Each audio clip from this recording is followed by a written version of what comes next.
Hello everyone. गति chapter से आज मैंने टॉपिक लिया है त्वरण एक्सीलरेशन। आज मैं त्वरण को उदाहरण और आंगिक प्रश्नों के द्वारा साथ ही सूत्र और मात्रक के साथ साथ अच्छे उदाहरणों के साथ आपको क्लियर करूँगी। इस वीडियो को पूरा देखिए, आपको त्वरण अच्छी तरह से समझ में आ जाएगा। दोबारा आपको पढ़ने की भी आवश्यकता नहीं पड़ेगी। तो शुरू करते हैं। सबसे पहले त्वरण की परिभाषा। किसी वस्तु के वेग में परिवर्तन की समय दर को त्वरण कहते हैं। जैसा कि परिभाषा में बताया गया कि कोई वस्तु जो है वो एक स्थान से दूसरे स्थान तक गति करती है और पहले किसी वेग से स्टार्ट करती है गति करना और कुछ समय बाद उसकी गति जो होती है, उसका वेग जो होता है वो बदल जाता है। तो वेग में परिवर्तन हुआ और कितना समय लगा या क्या समय का अंतर रहा, उसको ही हम त्वरण कहते हैं। परिभाषा के अनुसार सूत्र बनता है त्वरण बराबर वेग परिवर्तन बटे समय अंतराल। वेग परिवर्तन का मतलब होता है अंतिम वेग माइनस प्रारंभिक वेग बटे समय अंतराल।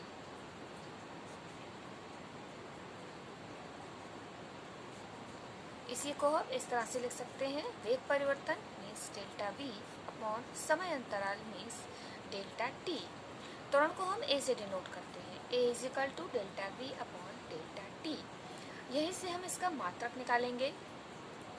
त्वरण का मात्रक वी यानी वेग, वेग का मात्रक हम इससे पहले वाले वीडियो में बता चुके हैं, आप देख सकते हैं। वेग का मात्रक होता है, जैसा कि हम पहले से ही जानते हैं, मीटर प्रति सेकेंड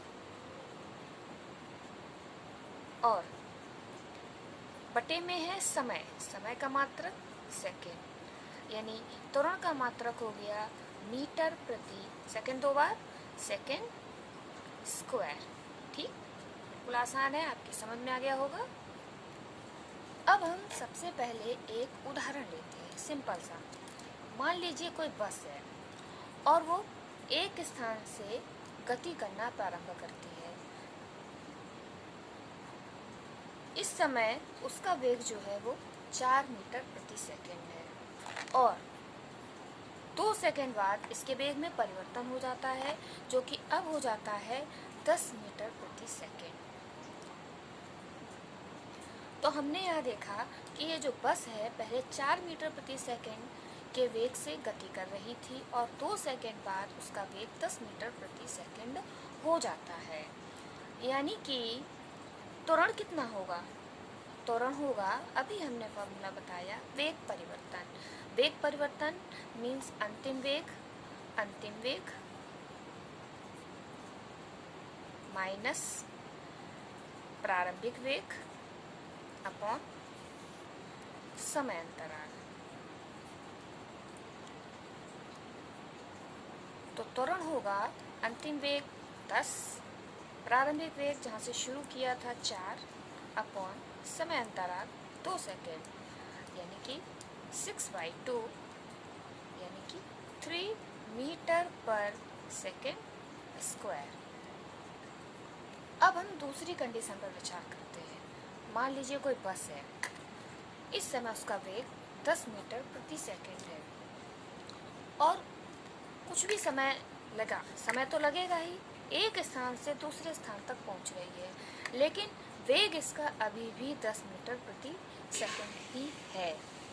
10 मीटर प्रति सेकेंड से चल रही है और 10 मीटर प्रति सेकेंड ही उसका भी दूसरे पॉइंट पर भी वेग है और हमें इन दोनों के बीच त्वरण ज्ञात करना है। कोई भी समय मान लीजिए t समय लगा, 1 सेकेंड 2 सेकेंड कुछ भी मान लीजिए। अब यहाँ पर जब त्वरण की बात की जाएगी तो वेग परिवर्तन मीन्स अंतिम वेग माइनस प्रारंभिक वेग, अंतिम वेग माइनस प्रारंभिक वेग, वेग में तो परिवर्तन हुआ ही नहीं। यहाँ पर t वेग में अंतर 0.t यानी कि नो एक्सीलरेशन, त्वरण नहीं है यहाँ पर। सीधी सी बात है, यहाँ पर त्वरण इसलिए नहीं है क्योंकि वेग में परिवर्तन ही नहीं हुआ। त्वरण तभी होगा जब वेग में परिवर्तन होगा, क्योंकि वेग में परिवर्तन की दर को ही हम त्वरण कहते हैं। तो सीधे सीधे शब्दों में हम कह सकते हैं, जब समय के साथ साथ वस्तु का वेग भी परिवर्तित होता है तो हम कहते हैं कि वस्तु त्वरित गति कर रही है। अब हम कुछ आंकिक उदाहरण लेते हैं। एक प्रश्न है हमारे सामने, इसमें कहा गया है कि किसी गतिमान पिंड का वेग किसी क्षण 5 मीटर प्रति सेकंड और 4 सेकंड बाद उसी दिशा में 18 मीटर प्रति सेकंड हो जाता है, तो पिंड का त्वरण ज्ञात कीजिए। तो सबसे पहले हम इसको एक डायग्राम के रूप में समझ लेते हैं। जैसे चीज़ होती है वो हमारे दिमाग में पूरी तरीके से बैठ जाती है और हम उसे कभी भी नहीं भूल पाते हैं। हमेशा कोई भी सवाल करें, कोई भी टॉपिक पढ़ें, माइंड में उसकी इमेज बनाते रहें तो वो आपके दिमाग में हमेशा के लिए बैठ जाती है। तो शुरू करते हैं। कोई पिंड मान लिया हमने, अभी ये गति कर रहा है। अभी इसका वेग जो है वो 5 मीटर प्रति सेकंड है और 4 सेकंड बाद उसका वेग उसी दिशा में 18 मीटर प्रति सेकंड हो जाता है। ऐसा सवाल में कहा गया है और हमें ज्ञात करना है त्वरण। त्वरण हमको पता करना है। त्वरण कैसे पता करेंगे? त्वरण का सूत्र है A बराबर delta V upon delta T, यानी कि अंतिम वेग माइनस प्रारंभिक वेग अपॉन समय अंतराल।